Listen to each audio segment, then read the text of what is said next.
Hello everyone, आप सबका स्वागत है। आरआरबी एनटीपीसी 2019 का सीबीटी 1 का मैथ्स का सॉल्यूशन कर रहे हैं, जिसमें 28 दिसंबर 2020 से 16 फरवरी 2021 तक जितने भी शिफ्ट में एग्ज़ाम हुए सभी शिफ्ट के सॉल्यूशन कंप्लीट हो चुके हैं। इन सब के वीडियोस प्लेलिस्ट में मिल जाएंगे।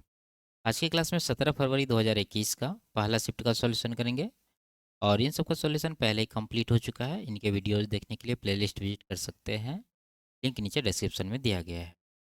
तो शुरू करते हैं। उससे पहले चैनल पर नया है तो चैनल को सब्सक्राइब कर दीजिए। आगे बढ़ते हैं। पहला सवाल है, एक दुकानदार किसी वस्तु के अंकित मूल्य पर 10% की छूट देता है और फिर भी 20% का लाभ कमाता है।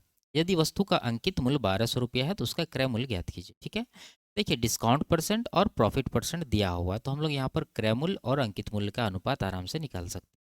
क्या होता है फॉर्मूला? CP/MP बराबर होता है 100 माइनस डिस्काउंट परसेंट। तो 100 में 10 माइनस करेंगे तो 90 होगा, और 100 प्लस प्रॉफिट परसेंट 100 प्लस 20 कितना हो जाएगा? 120। ठीक है, 30 से कटा देंगे 3 बार में, 30 से कटा देंगे 4 बार में, तो यहाँ पर दोनों का रेशियो क्या है? 3:4। अब यहाँ पर अगर हम लोग देखें तो अंकित मूल्य कितना दिया है? 1200, जबकि यहाँ पर है 4 यूनिट, तो इसी 4 यूनिट का वैल्यू हो जाएगा 1200 रुपया। ये कितना गुना है? ये है 300 गुना। ठीक है, तो क्रय मूल्य पूछ रहा है तो इसका भी हम लोग क्या करेंगे? 300 गुना करेंगे तो 3×900 रुपया इसका आंसर निकल कर आएगा। Option number 2। ठीक है, आगे बढ़ते। यदि ये दिया है तो इसका मान पूछ रहा है। देखिए ए का वैल्यू और बी का वैल्यू यहाँ पर रख दीजिए। तो 4×3 = 4 = 12 प्लस 5×7 = 35 हो जाएगा यहाँ पर। और उसी तरह से यहाँ पर 9×3 = 27 और प्लस 2 भी है तो 7×2 = 14 हो जाएगा। 35 और 12 कितना होगा? 47, और इधर 27×4 = 31, 10 = 41। तो ऑप्शन नंबर 1 में है। आगे बढ़ते हैं। यदि किसी त्रिभुज की दो भुजाओं की लंबाई 4 और 10 सेंटीमीटर है तो तीसरी भुजा की लंबाई ए दिया है, तो निम्नलिखित में से कौन सा सही है? ठीक है, देखिए यहाँ पर किसी भी त्रिभुज की तीसरी भुजा यानी ए है यहाँ पर दिया हुआ, ये भुजा इन दोनों जो दो भुजा दिया हुआ इन दोनों के अंतर से कम नहीं होना चाहिए। ठीक है, यानी ये जो है इन दोनों का अंतर कितना? 6। 6 से हमेशा बड़ा ही होगा, लेकिन ये छोटा होगा किससे? इन दोनों के योगफल से, ये दोनों भुजा के योगफल से। तो 4, 10, 14 से छोटा ही होगा, लेकिन 6 से बड़ा होगा। तो यहाँ पर जो ऑप्शन नंबर 1 में है यही इसका आंसर हो जाएगा। आगे बढ़ते हैं। ए, बी और सी को एक कार्य पूरा करने के लिए 1800 रुपया मिलते हैं। ए ने 6 दिन कार्य किया, बी ने 4 दिन और सी ने 9 दिन कार्य किया। यदि उनकी दैनिक मजदूरी का अनुपात दिया है तो ए को कितने पैसे मिले होंगे? ठीक है, लिखते हैं ए, बी, सी तीनों का जो दैनिक मजदूरी का रेशियो क्या है? 5, 6, 4। यानी इसको 5 रुपया मिलता है तो इसको 6 मिलेगा, इसको 4 मिलेगा एक दिन में। ठीक है, और यहाँ देखिए ए जो है कितना दिन काम किया? 6 दिन। तो ए का दैनिक मजदूरी में अगर इसके टोटल दिन से गुना करेंगे तो ए का कुल रुपया निकल जाएगा। उसी तरह से सबका करना पड़ेगा। बी का है 4 दिन तो 4 से गुना करेंगे, और सी का है 9 दिन, 9 से गुना करेंगे। ठीक है, अब यहाँ देखिए 6×5 = 30 हो जाएगा, यहाँ हो जाएगा 6×4 = 24, और यहाँ होगा 9×4 = 36। कटा के छोटा कर लेते हैं। 6 से कट रहा है, 6 से 5 बार में, 6 से 4 बार में, 6 से 6 बार में। ठीक है, तो 5:4:6 आया है। अब ये देखिए यहाँ पर अगर हम लोग टोटल देखें तो कितना होगा? 5, 4, 9, 6, 15। जबकि सवाल में कुल मजदूरी इसको कितना मिला है? टोटल रुपये कितना मिला है? 1800। तो ये 15 यूनिट 1800 के बराबर होगा। ए के बारे में पूछ रहा है, ए का कितना है? 5 यूनिट, तो 5 का निकाल देंगे कि 15 से 5 1/3 हुआ है, तो इधर भी 1800 का 1/3 करेंगे तो 600 रुपया आएगा। Option number 3। आगे बढ़ते हैं। किसी त्रिभुज एबीसी में 10A + 10B + 10C का मान याद कीजिए। ठीक है, आपको याद रखना है ये हमेशा होता है 10A × 10B × 10C के। ठीक है, किसी भी त्रिभुज में ये याद रखना आपको। आगे बढ़ते हैं। दो अभाज्य संख्याओं ए और बी है, और ये कंडीशन दे रखा है कि ए जो है बी से बड़ी है और बी जो है ए से 1 से बड़ी है। ठीक है, का एलसीएम 697 है, तो a-2b का मान ज्ञात कीजिए। ठीक है, देखिए दोनों अभाज्य संख्या हैं और हम लोग जानते हैं कि दो अभाज्य संख्याओं का गुणनफल ही उसका एलसीएम होता है। तो ये जो एलसीएम है ये क्या है? ये ए बी का गुणनफल ही होगा। ठीक है, ये तो हम लोग को पता करना पड़ेगा कि ऐसा कौन सा दो नंबर है जिसका गुणनफल 697 है। तो उसके लिए आपको क्या करना होगा? 697 है तो इसके आसपास कोई स्क्वायर नंबर लीजिए। जैसे 26 का स्क्वायर 676, और उससे बड़ी है तो हम लोग 27 लेंगे। ठीक है, 27 का स्क्वायर। तो 1 से लेके 27 तक में आपको अभाज्य संख्या देखना पड़ेगा कि किससे ये डिविजिबल है। तो 27 से आएंगे तो पहले जो अभाज्य संख्या है कौन सा है? 23 है। 23 से ये कट रहा है क्या? नहीं कट रहा है, ठीक है। उससे पहले आएंगे 19, 19 से कट रहा है, 19 से 57 और बच गया इधर 12, नहीं कट रहा है, ठीक है। उससे पहले आएंगे 17, 17 से कट रहा है, 17 चौके 68, 17 इक्का 17, 17 से ये कट रहा है। तो ये जो है 17 से अगर हम इसको डिवाइड करेंगे तो एक नंबर तो 17 हो गया, दूसरा क्या होगा? 17 चौके 68, बचा एक 17, 17 इक्का 17, 41, यानी 17 और 41, ठीक है। ये दो नंबर का ये गुणनफल है। अब यहाँ पर आपको देखना होगा कि ये 17 और 41 में कौन सा ए है कौन सा बी है। यहाँ पर आइए, ए जो है बी से बड़ी है, इसका मतलब ये जो 42 ये ए है और छोटी वाली क्या है? बी है। वैल्यू रख दीजिए यहाँ पर ए माइनस टू बी, ए है 41 माइनस टू बी, यानी कि बी का वैल्यू 17, 17 दूना 34, 41 में 34 माइनस करेंगे तो कितना आएगा? 7। ऑप्शन नंबर 3 में है, ये इसका आंसर हो जाएगा। आगे बढ़ते, किसी संख्या का 40% उसी संख्या के 4/5 से 40 कम है तो वह संख्या ज्ञात कीजिए। देखिए 40% का फ्रैक्शन अगर लिखें तो कितना होगा? 2/5, और यहाँ पर है 4/5, तो हम लोग मान लेते हैं वो जो नंबर है इन दोनों का एलसीएम है, तो कितना हो जाएगा एलसीएम? 5, यानी वो नंबर हम लोग माने हैं 5।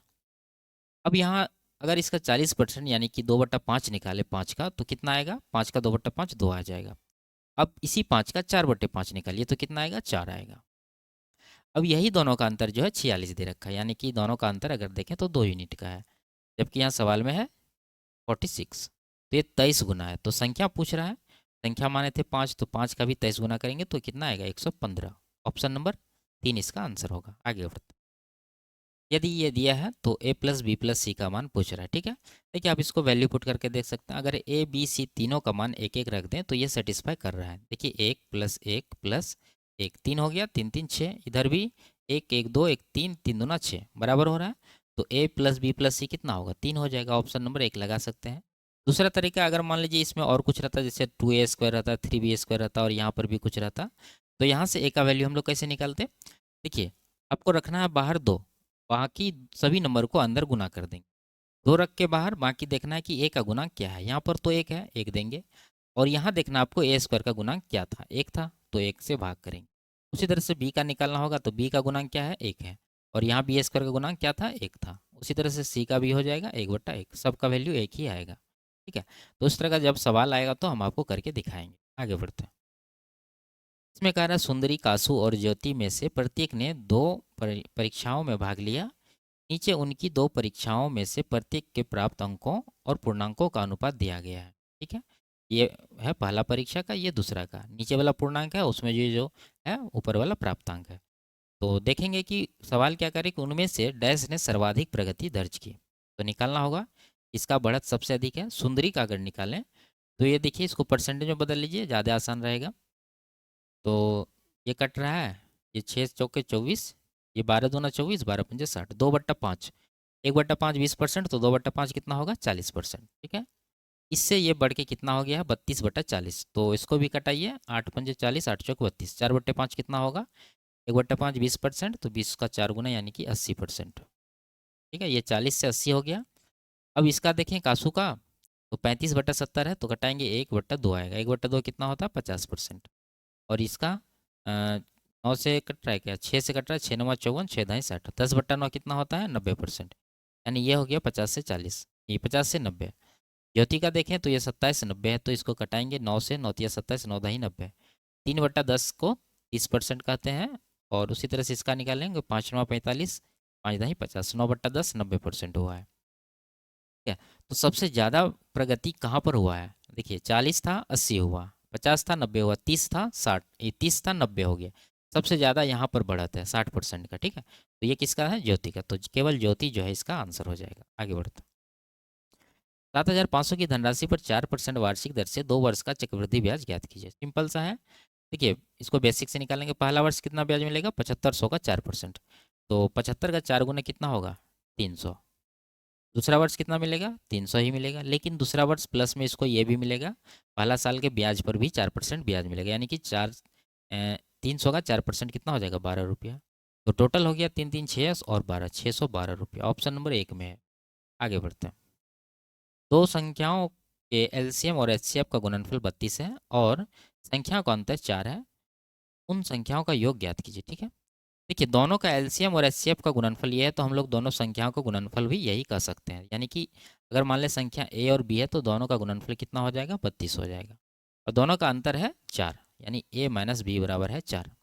अब यहाँ आप लोग देखिए कि कौन सा ऐसा वैल्यू है ए और बी का कि गुना करने पर 32 और घटाने के बाद 4 हो। तो आप कहेंगे 8 और 4, 8 चौके 32 हो जाएगा, 8 माइनस 4 4 हो जाएगा। तो 8 और 4 दोनों नंबर है, तो दोनों का योग पूछ रहा है, तो 8 4 12 ही इस सवाल का आंसर होगा। बाकी आप इसको फॉर्मूला लगा के भी बना सकते हैं। आगे बढ़ते हैं। तीन संख्याओं का माध्य 32 है। आंकड़ों के इस समूह का परास यानी रेंज जो है 28 है, जबकि दो सबसे छोटी संख्याओं का अंतर 8 है। तीनों संख्याओं में से सबसे बड़ी संख्या ज्ञात कीजिए। ठीक है, देखिए यहाँ पर कह रहा है कि दो सबसे जो छोटी संख्या है उनका अंतर क्या है, 8 है। तो मान लेते हैं हम लोग सबसे छोटी संख्या x है, तो इससे बड़ी संख्या क्या हो जाएगी, x प्लस 8। ठीक है, ये दोनों क्या है, छोटी संख्या है। अब यहाँ देखिए आंकड़ों का जो परास है यानी रेंज है वो कितना है, 28 है।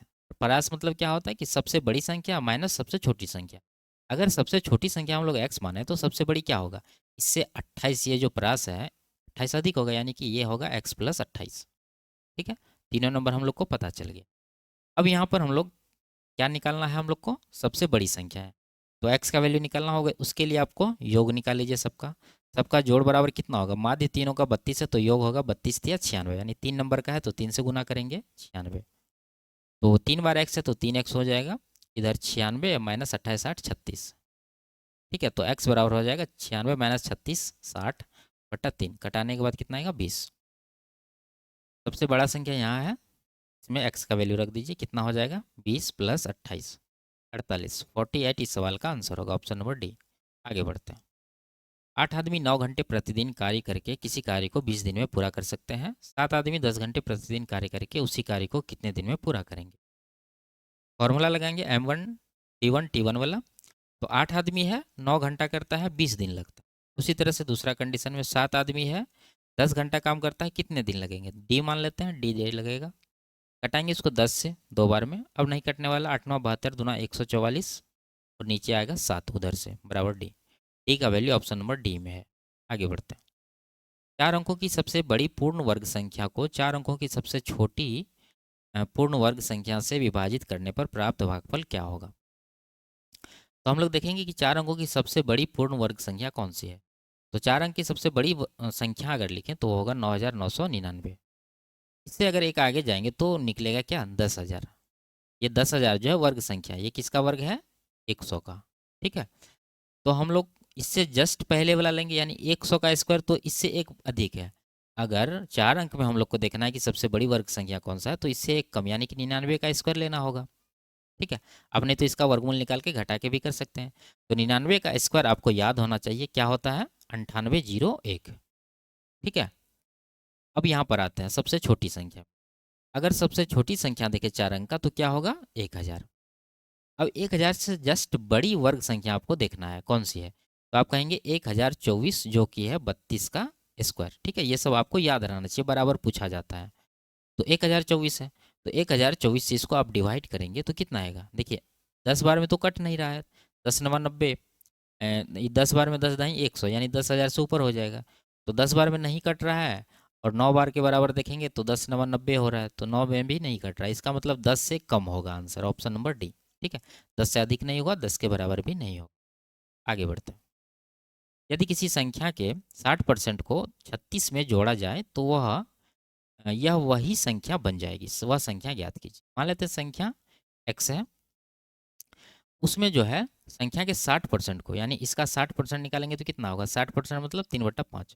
x का 3/5 को 36 में जोड़ा जाता है तो x ही प्राप्त होता है, ऐसा कहा रहा है सवाल में, वही संख्या बन जाएगी। अब यहाँ से हम लोग क्या करेंगे, ये देखिए 3/5 x है, इसको इस तरफ भेज देंगे तो x माइनस 3x/5 हो जाएगा बराबर 36। तो अंतर लेंगे तो 2x/5 बचेगा बराबर 36। कटा देंगे इसको 2 से 18 बार में, 5 इधर जाके गुना होगा तो x का वैल्यू 90 आ जाएगा। ठीक है, ऑप्शन नंबर 1 में है। आगे बढ़ते हैं। 3 धनात्मक संख्याओं का अनुपात 1 2 5 है, उनका एलसीएम 120 है, उन संख्याओं का एचसीएफ ज्ञात कीजिए। ठीक है, देखिए अगर रेशियो हम लोग एलसीएम निकालें तो कितना होगा, 5 दूना 10 10 होगा, जबकि यहाँ कितना एलसीएम है 120, ये 12 गुना है। तो दोनों तीनों का एचसीएफ निकालना है, तो अगर रेशियो में एचसीएफ निकाले तो कितना निकलेगा, 1। तो एलसीएम का जब ये 12 गुना हो रहा है तो यहाँ भी 12 गुना करेंगे, तो 12 गुना कितना हो जाएगा, 12, ऑप्शन नंबर 2। आगे बढ़ते हैं। यदि किसी धनराशि पर 8% वार्षिक दर से 2 वर्ष के चक्रवृद्धि ब्याज और साधारण ब्याज का अंतर 240 रुपया है, तो धनराशि ज्ञात कीजिए। ठीक है, देखिए अगर x% रेट आता है तो इसका जो डिफरेंस होता है 2 साल का, क्या होता है, x² बट्टा 100%। ठीक है, ये हम पहले कई बार बता चुके हैं आपको। अब यहाँ पर देखिए रेट है 8%, तो इसका डिफरेंस कितना होगा, 8 का स्क्वायर यानी कि 64 बट्टा 100%, ये डिफरेंस होगा। अगर यहाँ देखें तो डिफरेंस 240 रुपया है, तो इसके बराबर कर देंगे। निकालना है मूलधन यानी कि 100% का वैल्यू, तो 100 का निकाल देते हैं। देखिए क्या हो जाएगा, 240, इसको 64/100 से डिवाइड करेंगे तो 100 ऊपर चला जाएगा और 64 नीचे रह जाएगा।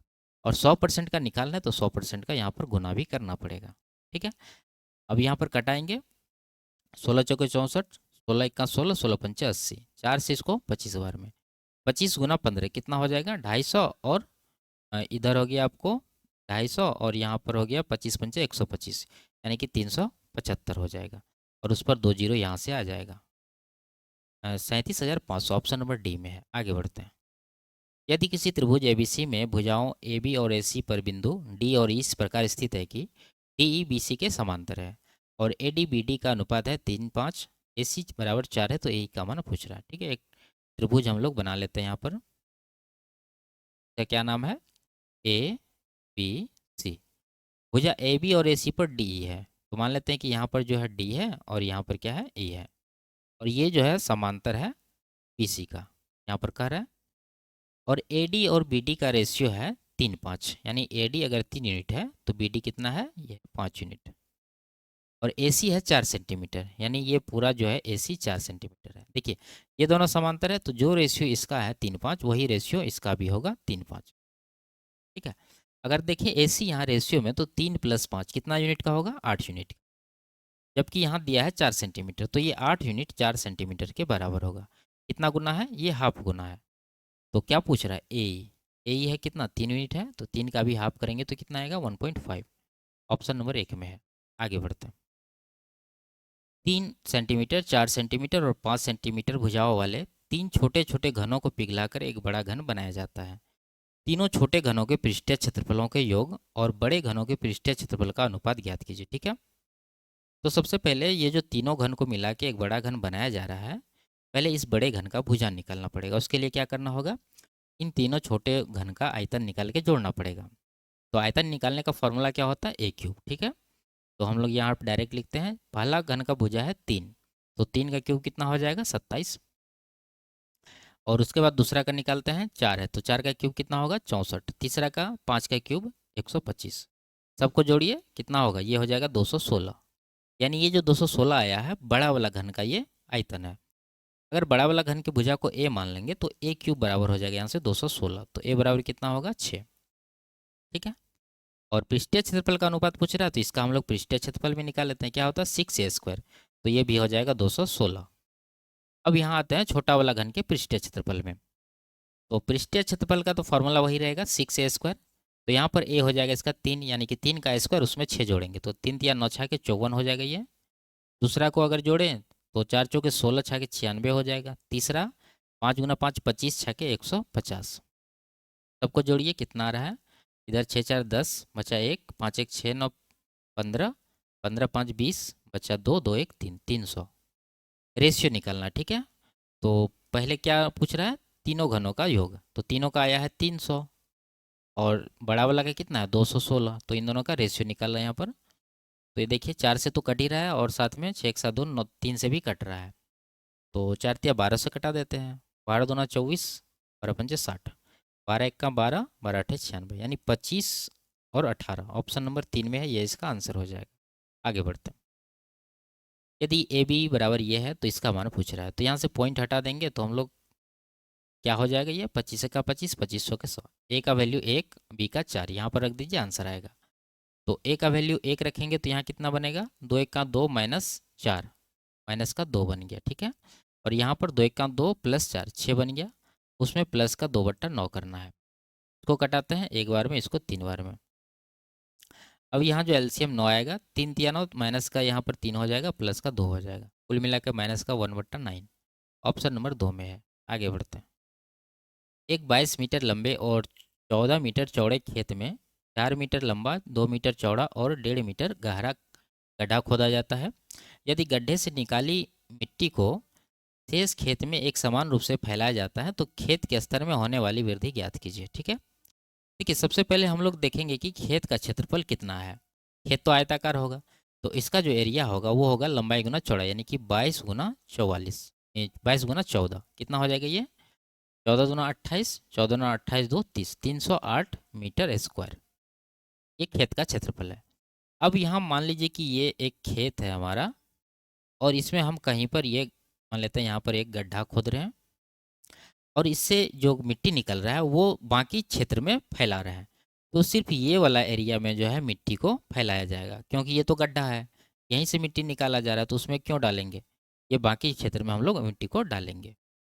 तो हम लोग को ये जो एरिया छूटा हुआ भाग है उसका निकालना पड़ेगा। उसके लिए क्या करना होगा, ये गड्ढा का डायमेंशन देखिए क्या है, 4 2 का है। ठीक है, तो गड्ढा का अगर हम लोग एरिया निकालें तो कितना हो जाएगा, 4 गुना 2, 4 दूना 8 हो जाएगा, यानी कि 8 मीटर स्क्वायर हम लोग इसमें माइनस कर देंगे तो बचेगा कितना, 300 मीटर स्क्वायर, यानी इतना ही क्षेत्र में मिट्टी को फैलाया जाना है।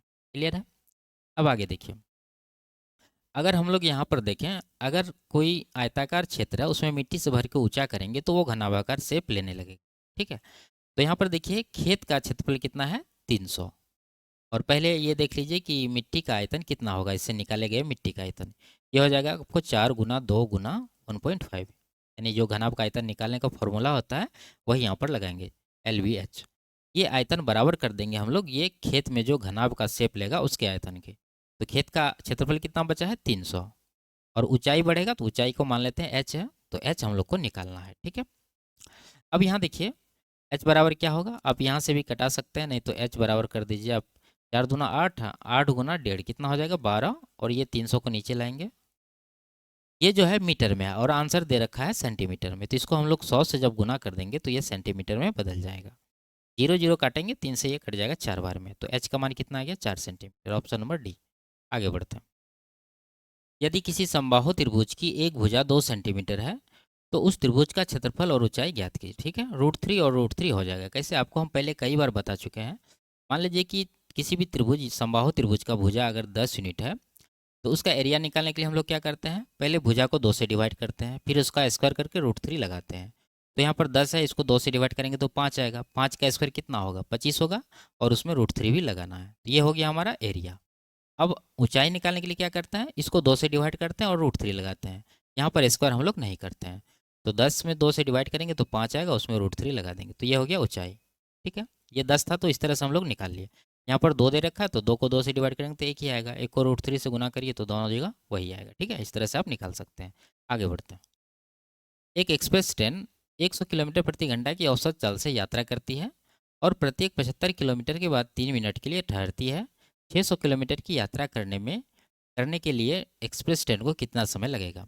ठीक है, देखिए अगर हम लोग ये ठहरने का समय छोड़ दें तो इसको 600 किलोमीटर दूरी तय करने में इस स्पीड से कितना समय लगेगा, इसको टाइम लग जाएगा 600 दूरी बटा चाल, चाल कितना है 100, 100 से इसको डिवाइड करेंगे तो ये कितना आ जाएगा, 6 घंटा आ जाएगा। ठीक है, अब यहाँ देखिए अगर हम लोग टोटल दूरी में स्टॉपेज निकालें, नंबर ऑफ स्टॉपेज, तो वो कितना होगा। ठीक है, स्टॉपेज लिख देते हैं नहीं तो कन्फ्यूजन हो जाएगा। टोटल दूरी है इसका 600 किलोमीटर और ये 75 किलोमीटर में एक बार रुकती है, तो टोटल स्टॉपेज इसका हो जाएगा 75 से इसको डिवाइड करेंगे। ठीक है, तो 75 से जब डिवाइड करेंगे तो कितना आएगा, ये आ जाएगा 8। ठीक है, 8 स्टॉपेज आया, लेकिन लास्ट स्टॉपेज जो है वो काउंट नहीं किया जाएगा क्योंकि वो उसका डेस्टिनेशन है। ठीक है, तो इस तरह से आप लोग को कितना काउंट करना है, 8 में से 7 ही स्टॉपेज काउंट करना है, और एक स्टॉपेज का समय है यहाँ पर 3 मिनट, तो टोटल समय यहाँ लग जाएगा 7 या 21 मिनट। देखिए 6 घंटा तो यहाँ लग गया और 21 मिनट यहाँ लग गया, तो टोटल टाइम मिनट में है तो हम लोग बदल लेते हैं। 6 घंटा बराबर कितना मिनट होगा, 60 से गुना करेंगे तो 360, और प्लस का यहाँ पर 21 मिनट लग गया स्टॉपेज में, तो टोटल हो गया 381 मिनट। आगे बढ़ते हैं। यदि दो अभाज्य संख्याओं का गुणनफल 104 है तो उनका एलसीएम क्या होगा। ठीक है, हम कई बार बताएं हैं, दो अभाज्य संख्याओं, इस अभाज्य संख्याओं का गुणनफल ही उन दोनों का एलसीएम होता है, तो ऑप्शन नंबर 2 में है, यही इसका आंसर होगा। आगे बढ़ते हैं। दो संख्याओं का योग r है और उनका भागफल s बटा t है, तो संख्याएं ज्ञात कीजिए। ठीक है, तो मान लेते हैं कि संख्याएं a और b है, तो दोनों का योग क्या है, r है, तो a प्लस b बराबर r हम लोग लिख सकते हैं। यहाँ से अगर a का वैल्यू निकालें तो क्या होगा, r माइनस बी। ठीक है, और अगर b का वैल्यू निकालें तो क्या होगा, r माइनस ए। क्लियर है। अब यहाँ देखिए उनका भागफल जो है s बटा टी है, यानी a को जब हम b से डिवाइड करते हैं तो s बटा टी आता है। ठीक है, अब यहाँ देखिए a बराबर अगर हम लोग b को इस तरफ भेजें तो क्या बनेगा, एस बी बटा टी। ठीक है, तो s रखेंगे और b का वैल्यू यहाँ जो हम लोग निकाल के रखे थे पहले वो रख देंगे, यानी कि r माइनस ए और बटा टी नीचे हो जाएगा। ये हो गया। दूसरा कंडीशन, अगर यहाँ पर हम लोग a निकाले हैं और यहाँ पर हम लोग अगर b निकालें, क्या ये b को उस तरफ भेज देंगे, s बटा टी को इस तरफ ले आएंगे, तो b बराबर कितना हो जाएगा, यहाँ पर b बराबर हो जाएगा ए टी बटा एस। ठीक है, t से a में गुना होगा और ये s नीचे आ जाएगा, b इसके जगह पर चला जाएगा। उसी तरह से यहाँ पर लिखे हैं। अब b बराबर a का वैल्यू यहाँ से रख दीजिए, कितना हो जाएगा, r माइनस बी गुना टी बटा एस।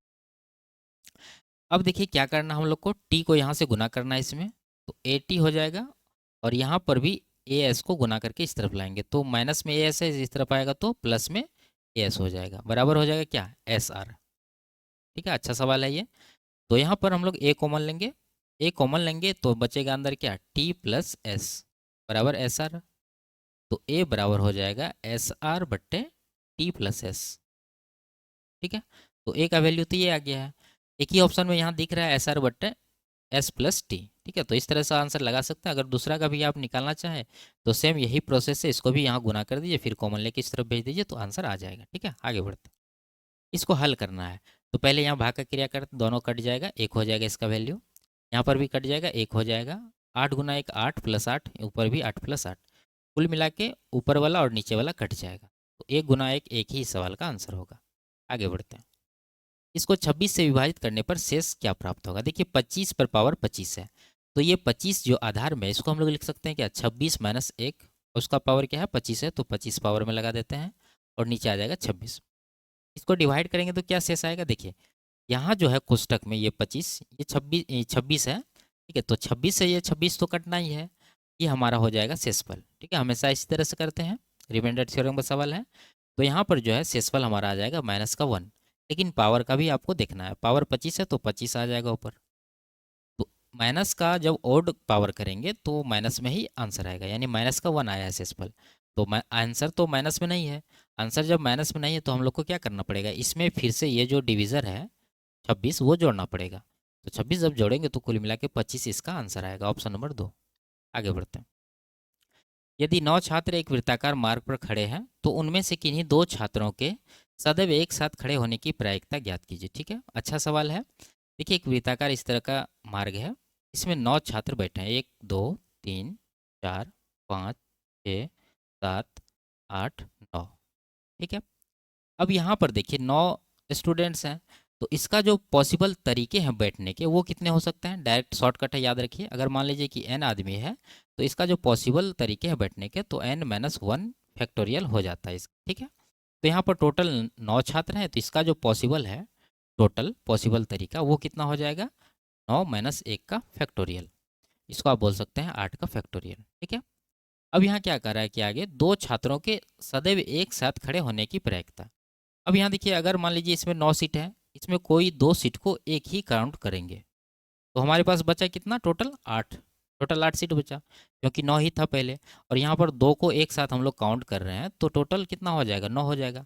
तो यहाँ पर जो पॉसिबल अब है, पॉसिबल जब दोनों एक साथ खड़ा होगा वो कितना होगा, 8 माइनस 1 का फैक्टोरियल, जैसे यहाँ पर किया है 9 माइनस 1, यहाँ पर 8 माइनस 1 का फैक्टोरियल, इसको आप बोल सकते हैं 7 का फैक्टोरियल। ठीक है, अब यहाँ देखिए और क्या है इसमें कि 2 छात्र एक साथ खड़ा हो रहा है, तो मान लीजिए कि ये छात्र यहाँ पर उठ के जा सकता है और ये छात्र यहाँ पर आ सकता है, दोनों एक दूसरे की जगह पर जा सकता है, तो यहाँ पर जो है यहाँ पर भी आ जाएगा 2 फैक्टोरियल। ठीक है, क्योंकि यहाँ पर भी कुछ बैठने के तरीके हैं जो कि यहाँ पर 2 फैक्टोरियल से हम लोग निकाल सकते हैं।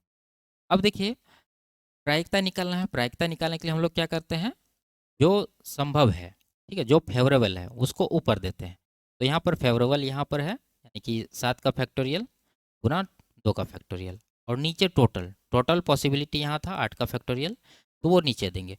तो 8 के फैक्टोरियल को हम लोग लिख सकते हैं 8 गुना 7 का फैक्टोरियल। ठीक है, फैक्टोरियल मतलब क्या होता है, जैसे 8 का है तो 8 गुना 7 गुना 6 गुना इसी तरह से गुना 1 तक। ठीक है, तो उसमें हम लोग मान लीजिए 8 को अलग कर लेंगे, उसके बाद 7 से गुना 1 तक जाएगा, जिसको हम लोग 7 का फैक्टोरियल लिख सकते हैं। तो लिख दिए यहाँ पर, तो यहाँ देंगे 8 गुना 7 का फैक्टोरियल।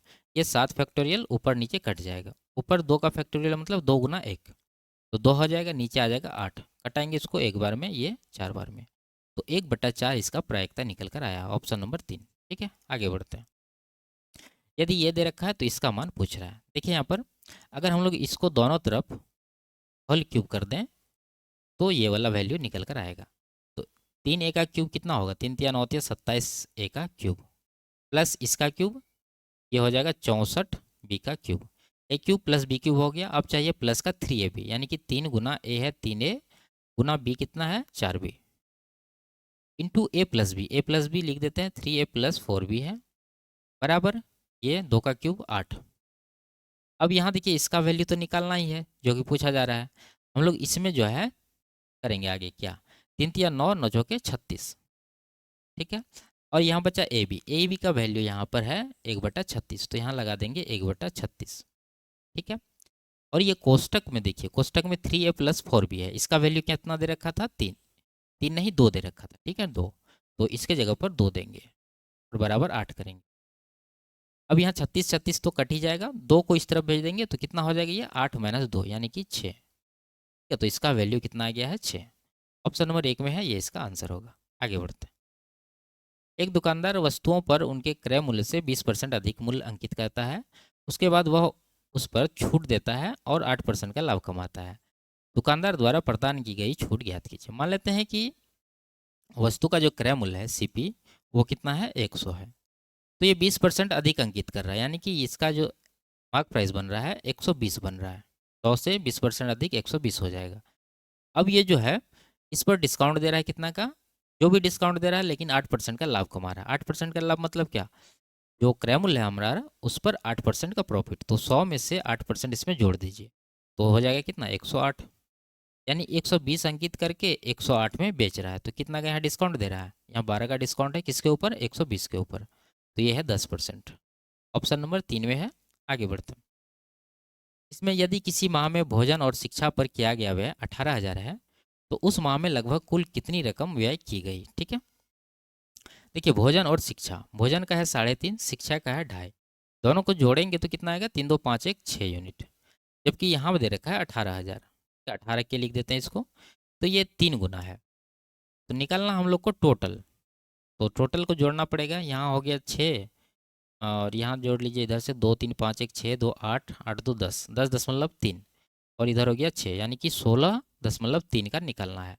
तो इसका भी 3 गुना करेंगे तो 16 3 48 और 9 के, यानी कि 48,900, ऑप्शन नंबर 2 इसका आंसर होगा। ठीक है, ये के जो है 1000 के लिए दिए थे। आगे बढ़ते हैं। वर्ष 2015 से 16 के बीच इनमें से किस प्रकार के सेल फोन के आयात में न्यूनतम प्रतिशत परिवर्तन, वृद्धि या कमी हुआ है, दोनों देखना है। तो देखिए इसमें PQRS टी नहीं है तो इसको हम लोग नहीं देखेंगे। पी देखिए 25 से 30 हुआ है, 5 का वृद्धि है 25 के ऊपर। अगर क्यू का देखिए 28 से 32, 4 का वृद्धि है 28 के ऊपर। और यहाँ आर देखें तो 30 से 28 हुआ, यानी 2 का कमी है 30 के ऊपर। और एस में देखें तो 34 से 36 हुआ, यानी 2 का वृद्धि है 34 के ऊपर। तो कौन सा मैक्सिमम है, देखिए 5 से घटाएंगे 5 बार में 1/5 होता है 20%। यहाँ 4 से 7 बार में यानी 1/7 होता है आपको 14.28%। और यहाँ 1/15, 1/15 होता है कितना 6.66%। और ये हो जाएगा आपको कितना 1/17, यानी कि ये हो जाएगा 17 पचे 85, ये 5.8% के समथिंग होता है। तो सबसे क्या कह रहा है कि न्यूनतम, सबसे कम कहाँ पर है, यहाँ पर, ये किसका है, यह लास्ट वाला एस का, तो एस ही इस सवाल का आंसर होगा। आगे बढ़ते हैं।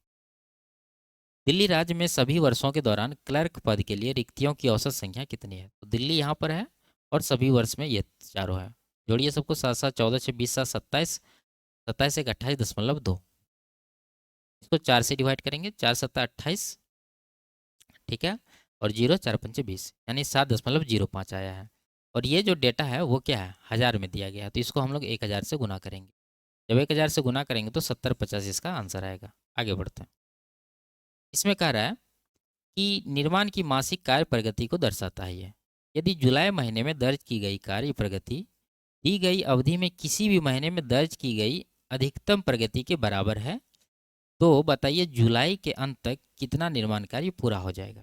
ठीक है, देखिए जनवरी में अगर देखें तो 10% यहाँ पर काम हुआ है, फरवरी में देखें तो 18 हो गया, यानी 10 से 18 हो गया, तो यहाँ पर 8 बढ़ा है। फरवरी से मार्च देखें तो 18 से 30 हुआ, यानी 12 बढ़ा है।